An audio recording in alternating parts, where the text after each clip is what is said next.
Welcome to the 360 show. Lots to cover, guys. The Black Caps whitewashing India 3-0 over there in India.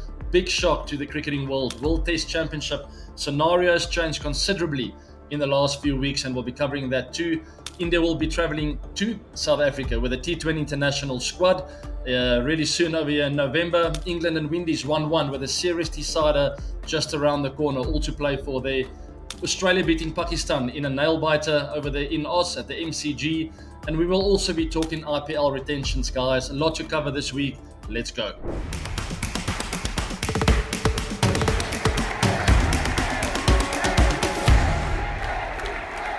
All right, jumping away with a 360 view. 360 seconds for 6 main topics. Here we go. Black Caps 3-0 against India. What an incredible performance from Team New Zealand. Daryl Mitchell, very chuffed with the win, being quoted saying, "We're just a bunch of Kiwis taking on the world and very proud to present our country." And I've spoken about this before, guys. They're street fighters, these guys. They are very smart. And going to India, I did warn everyone out there, they will not be a pushover. And the exact opposite was actually true. They were, never mind a pushover, they were the dominant team in this entire series. It doesn't happen every day that a team goes over there to India and achieves a whitewash, which they did. The last time that happened was early 2000s with the Hansie Cronje team of South Africa beating India 2-0 in the 2-test match series. So absolutely incredible. Congrats to Tom Latham and his team. And John saying, won the test series in England, whitewashed India in India, Captain Tom Latham. He deserves all the credit that comes his way. He's done incredibly well as captain. And just amazing. Rohit Sharma quickly saying, we made a lot of mistakes, and we'll have to accept that we didn't score enough runs in the first innings in Bengaluru and Pune, and we'll fall behind in the game. And very true there. But what I like about Rohit, he's taken responsibility in that press conference, saying, I put my hand up, I didn't play well, I didn't captain well. We put that behind us, we'll take the learning and we'll move forward. Lots to play for both those teams, especially India under a bit of pressure now. We will be going to Australia with a massive series over there. If they're going to remain in the top 2 and make it to the finals of the WTC. Talking about the WTC scenarios then, guys. On that note, we've done the predictor before. Let's just stop the stopwatch right here and right now. I'm going to do the predictor again today.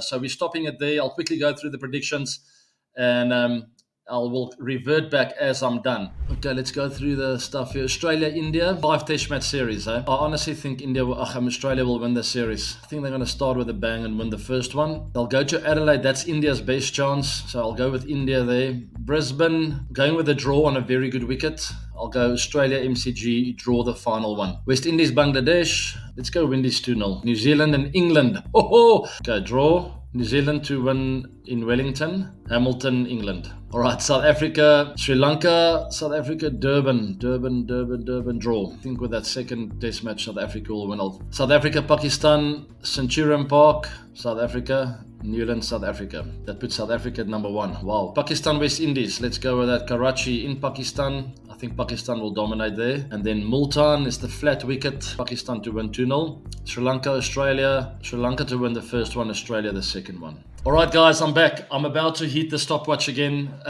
Incredibly, the results sort of surprised me as well. South Africa, Australia in the final. Absolutely incredible. I would like you guys to take part in that as well. Go to that predictor and have a bit of fun with that. What it tells me is a lot changed in the last few weeks. India under a big pressure to go over to Australia and to dominate there. They won't just get away with a decent series performance. They'll have to do really, really well. And same with New Zealand. Even though they won over there, they'll have to play incredibly well against tough opposition as they face off against England. But nonetheless, all very close together. Look at the percentage points there, guys, on the right. Between 54 and 56. Those 3 teams. Very close and all to play for. Some teams have more games in hand, so things will change over the next few months, and it's going to be a very exciting finish to this pool games, whatever you want to call it, in the WTC. Moving on, Proteas against the Indian T20 international squad. It will happen in South Africa. VVS Lakshman will be the coach for that series, as Gautam Gambhir will be preparing for the very, very important series, test series that is, over in Australia. There's the South African squad, also the Team India squad. Guys, it's a big series because these 2 teams faced off in the World Cup final not so long ago. So all to play for. As there's a bit of news with the Indian squad, Ramandeep, Vaishak get their first call up. Well, Yash Jayal could also be set for his international debut. Mayank, Dubey, and Parak out with injuries. So big news there. And there's the schedule as well, starting on the 8th of November, finishing on the 15th. 40-20 internationals, all to play for. It's going to be absolutely fantastic. England and the Windies, 1-1, with that final series decider right around the corner, all to play for. An incredible innings from Liam Livingston to draw the series 1-1, 124 of only 85 deliveries, guys. What a great knock with a huge strike rate, under pressure, chasing 328 in a 50-over game. Not easy. He applied himself, he took his time, he built his innings, and ultimately finish it off with a not out. What I love about that is he decided he was going to be the guy there at the end for his team. Big credit to Liam Livingston and also Shy Hope. Congrats to him with that great 100. He's been absolutely phenomenal for the West Indies, scoring a lot of hundreds in all the formats. He's a fantastic player, one to watch for the future, and he doesn't get enough credit. He should be getting more credit coming his way. But if he keeps scoring the hundreds, that'll happen naturally. Australia beat Pakistan in a nail-biter at the MCG. Pakistan not getting a huge total, 203. And Australia fumbling with the bat in hand as they stumbled to 150 for 7 at one stage. But in walked Pat Cummins. Always much prefers sitting in the changing room, he says. Got a bit tighter than we'd have liked. And they won by 2 wickets. Fantastic there. Well done to Australia, Team Australia, keeping the nerve when it mattered most. And there's some stats with regards to Pat Cummins in winning chases. Incredible over there in England with the Ashes Test matches as well. And you can see the rest there finishing off with Pakistan as well. He's got BMT, guys. He's never struck me as a guy with a fantastic technique, not a natural ball striker, but absolutely incredible when the chips are down, when the pressure's on. He almost just, he decides, I'm going to knuckle it down here for the team. I will be there at the end.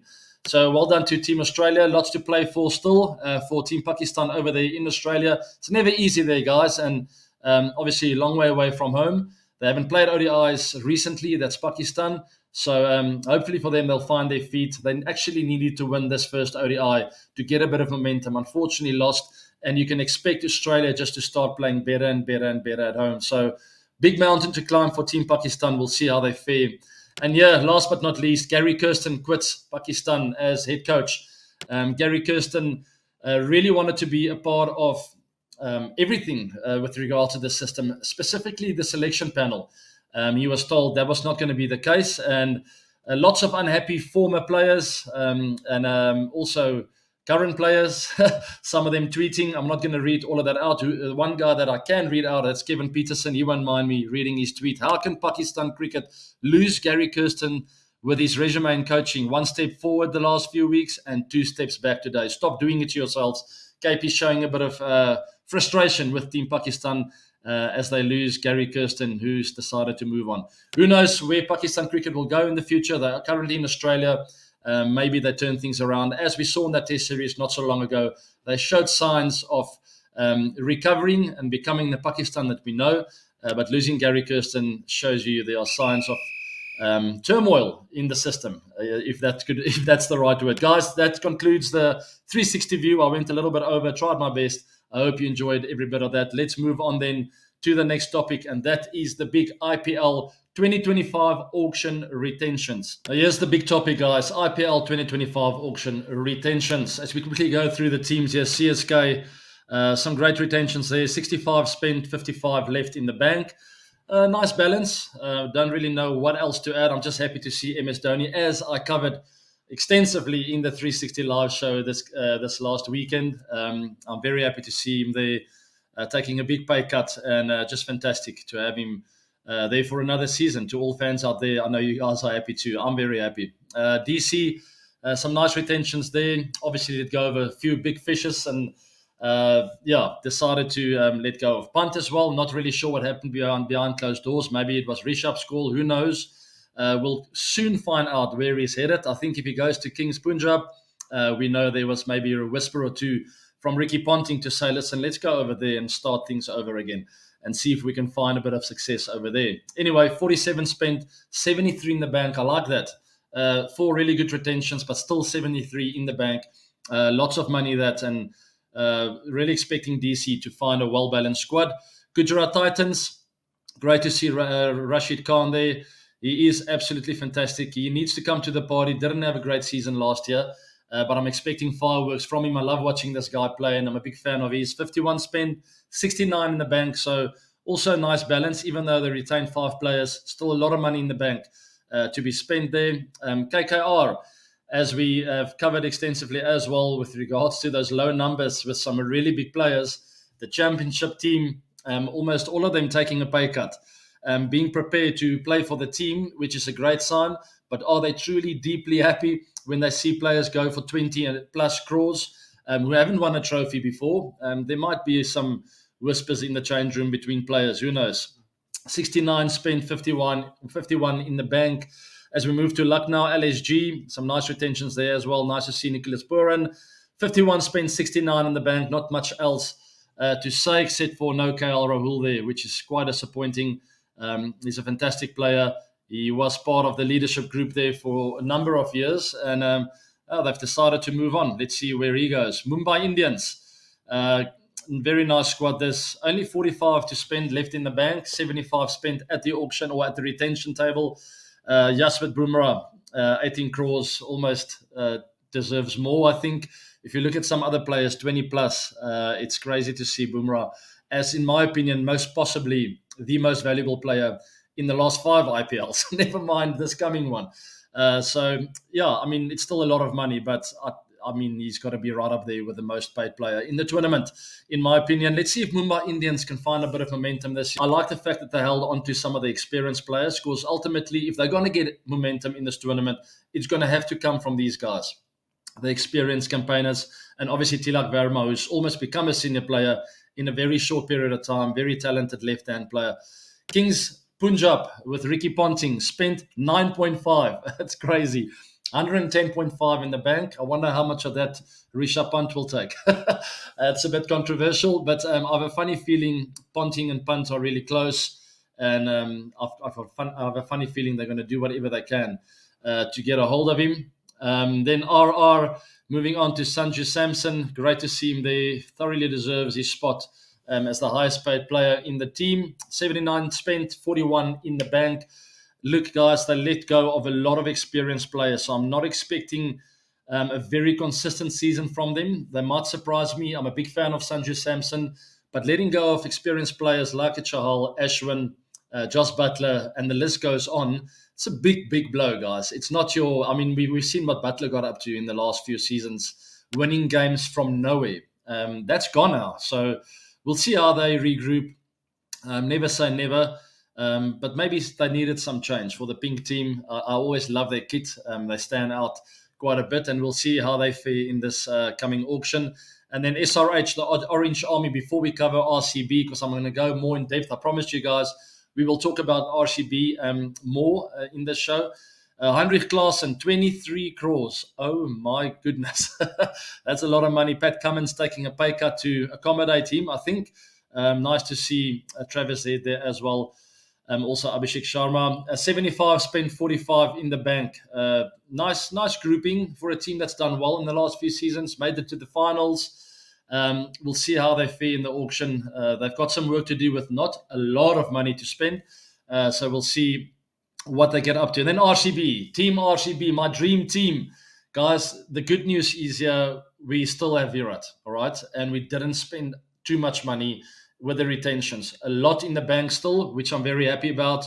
83 crores to spend, which is fantastic. And now let's pull up this released list, guys. Look at all these players. So much to choose from. I told you I want the priority to be on a world-class spinner. Let's just get Yuzi back there. Let's stop messing around. Let's get Yuzi Chahal back at RCB, where he belongs. He should never have left, okay? Get him back. There's also R.Ashwin that I really fancy. Washi Sundar as well. But with R.Ashwin, I mean, all that experience, you know what you're going to get from him. You can also win your game with bat in hand. Imagine we get the twin spins from RR at RCB, guys who really know their games inside out. I would be very happy about that. But anyway, Yuzi Chahal, my main priority, get him back there. Let's win some games of cricket again.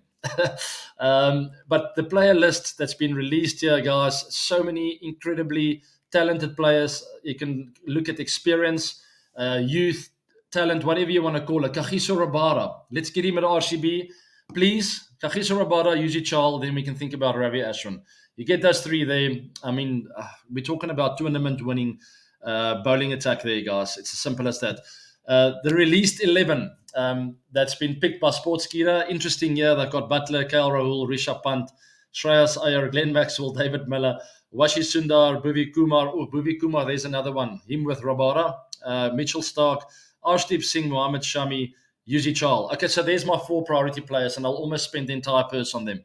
Yuzi Chahal, KG Rabada, Bhuvi Kumar, and R.Ashwin.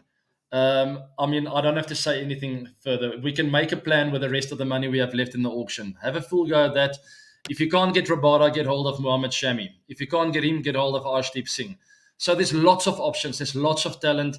Guys, I mean, please, Andy Flower and team, get it right. We need a trophy for RCB. We need a team, actually. We don't need forget about the trophy.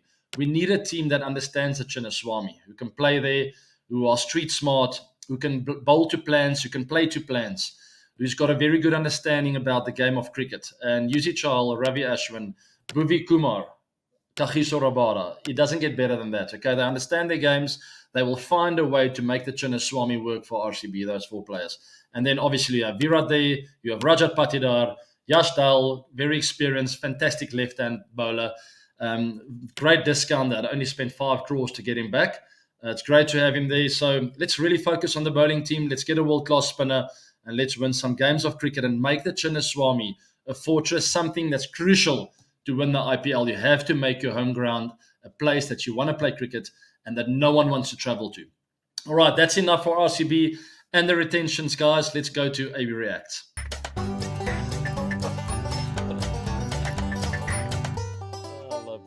Welcome to AB Reacts, as we will talk about Herschel Gibbs' tweet quickly. Almost all the wickets in the India-New Zealand test matches falling when batters looking to hit square of straight balls. What options are their coaches giving them to score? Not much by the looks of things. I don't know if Hershey's memory is short-lived, but it's not so easy to bat over than India, number one. As you saw at the Wankhede Stadium, they made it a turner, which means straight balls. Not all of them go at the same pace through. The minute they hit the surface, they either explode or they have normal pace through, with some of them hitting the stumps, some of them stopping and bouncing. So when a ball is straight in India, you cannot hit it straight all the time because one will pop, you'll hit it straight to cover. You'll get caught. So not having a go at hers, obviously got frustrated with seeing a similar kind of dismissal all the time. But I can tell you through experience, when a left-arm spinner darted straight at the stumps like I just did, and Jadeja, all those spinners, R.Ashwin, you can't just hit through the line, guys. A straight ball doesn't mean it can just go straight. You have to smother the turn and well. First of all, see if it's going to turn. So the minute it hits the surface of a good length, you have to wait to see if it goes straight. Should I play it under my eyes? If it explodes, you have to hit it square and follow it. You can't just go through the line, hit it straight. You'll hit it literally straight up in the air. And we saw some dismissals like that. And we also saw some dismissals where guys left the ball alone. Shubman Gill, on off stump, expecting it to explode. No, it didn't. It almost went the other way. That's a dry, turning wicket. And that's why it's so difficult to score runs there. The one thing that I can tell you that was frustrating, and also nice to see at the same time, the batters who did well were the batters who were positive, who looked to score. Rachin Ravindra, the list goes on. Rishabh Pant. Those are the players that got successful throughout the series because they took the positive option. That doesn't mean it's a cop-out. You can't just slog and hit through the line and say, yes, but coach, I was positive. I'm talking about getting into good positions, making the bowlers think, am I going to come down the wicket? Am I going to lap? Am I going to reverse lap? Am I going to defend? What am I going to do next? Am I pretending to come down the wicket and then I rock back and pull you square? Those are the players that did well. And that's what I wanted actually Herschel to cover, is talk about that. It's got nothing to do with straight balls that have to go straight. There's no such thing on an exploding, turning wicket. Some go straight, some turn. It's really tough to bat, and there's no ways that a straight ball should just be hit back. But what I wanted the guys to talk about is the fact that guys have showed intent, got into good positions, who didn't allow the bowlers just to settle in on their lengths. Those are the batters that did well. So congrats to them that did well, and guys like Punt. Rachin Ravindra, young from New Zealand as well, played pretty well. Daryl Mitchell, look at the way Daryl Mitchell played. He took the bowling on. A lot of aerial shots, took the bull by the horns and decided he's not just going to allow Jadu just to bowl to him because he knows one will have his number on.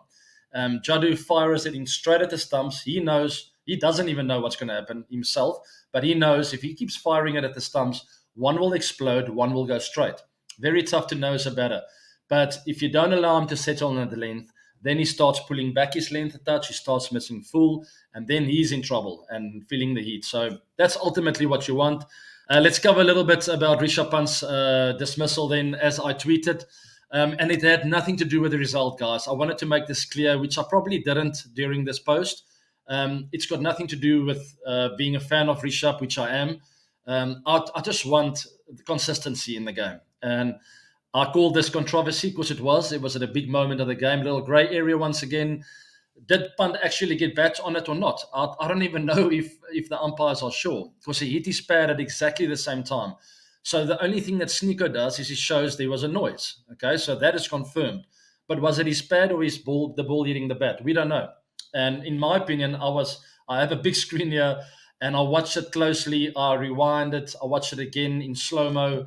And it looks to me like he hits the pad at exactly the same time. So yes, there's a noise, but there's no ways we could confirm it was bat, in my opinion. Maybe the umpires, the third umpires, have different views and different screens. I don't know. And then I'm wrong, and I'm sorry. But in my opinion, this should have stayed with an umpire school, and that was not out. That's the long and the short.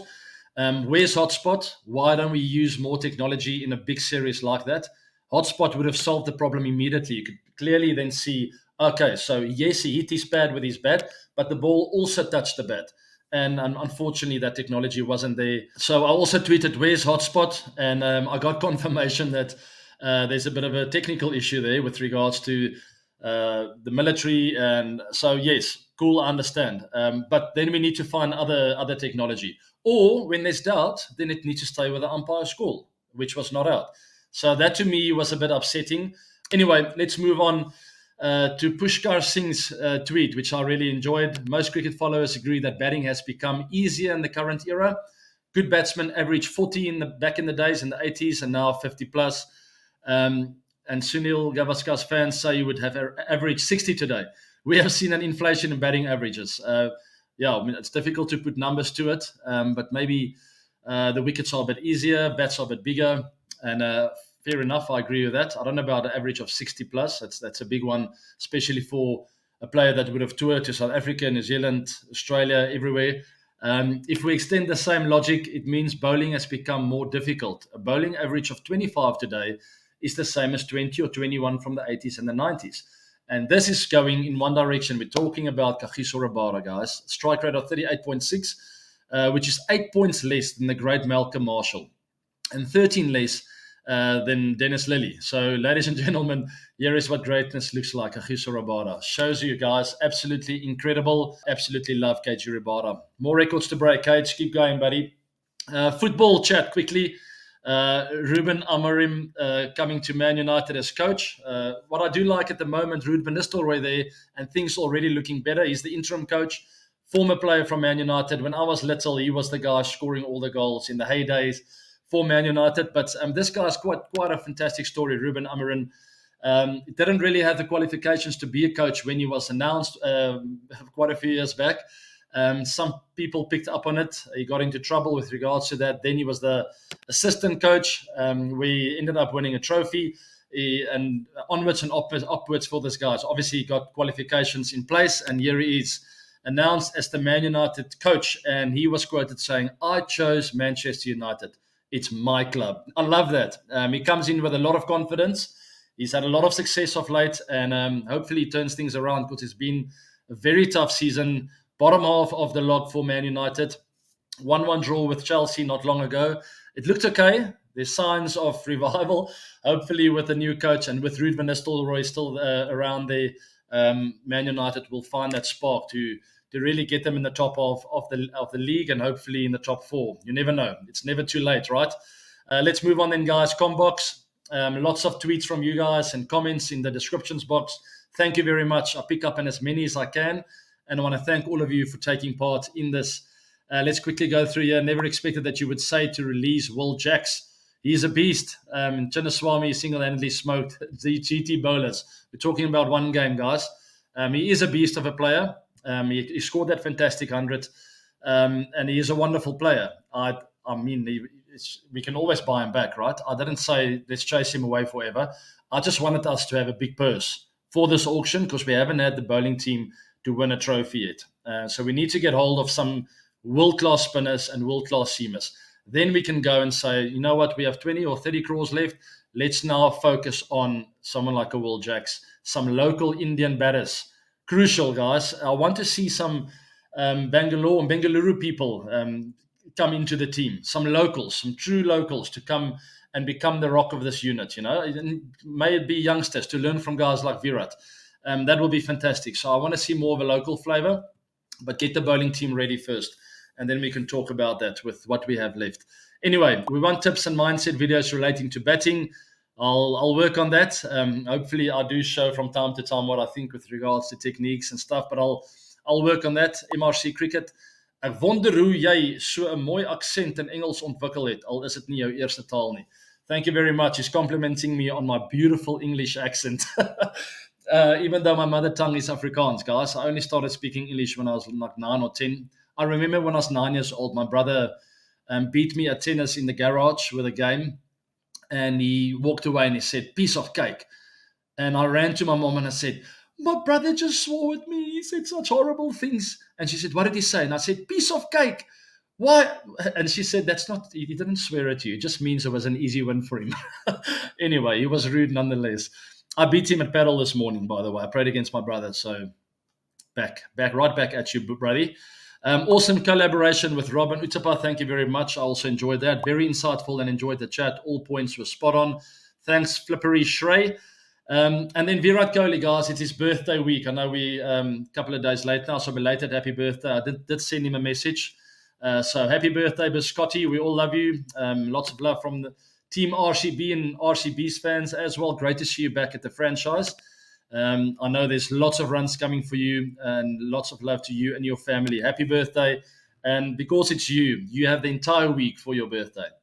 Special love for Virat. And to all of you out there, all fans, send him a message, guys, and let's give the man a lot of love. Righty. AB, come back as an uncapped player. You're from Bangalore anyway. Yeah, thanks, Ash. Appreciate that. I'm 40 years old now, guys. My back is feeling a bit stiff. I don't know. You never know, eh? I'm not going to open that door again. All right, 360 quiz. Last week's question. Whose impressive record did Rabada beat as he picked up his milestone 300th test wicket this week? And the answer was Waka Yunus. Congrats to Shreyas VG. You are this week's winner. And here's the new quiz then, guys. This is an interesting one. Last week's quiz, Robin Utapa and I played against each other just once in international cricket. Who was the player of the match that day? And I'll give you a hint because it's not an easy one. The match was in Durban, South Africa. Alrighty, so Robin Utapa and I only played one international game against each other. And there was a man of the match, a youngster, that came through. I think this game was, I'm not going to give you the date, but it was played in Durban. All the very best to all of you taking part in that. Interesting question there to finish off this week's 360 show. Guys, like the show, please subscribe to the channel. We're over 400,000 subscribers, and I want to thank each and every one of you. I'm really having a great time communicating with you all, collabing, sharing ideas and thoughts about this beautiful game that we love. And we also talk more than just cricket. So there's many incredible topics to cover, and I really hope you've enjoyed the show. But thanks to all of you for taking us past 400 and years to 500 in the near future. Like the show, share it with your friends and your family, and I'll see you then with 360 Live this coming weekend. Have a fantastic week, everyone. Take care.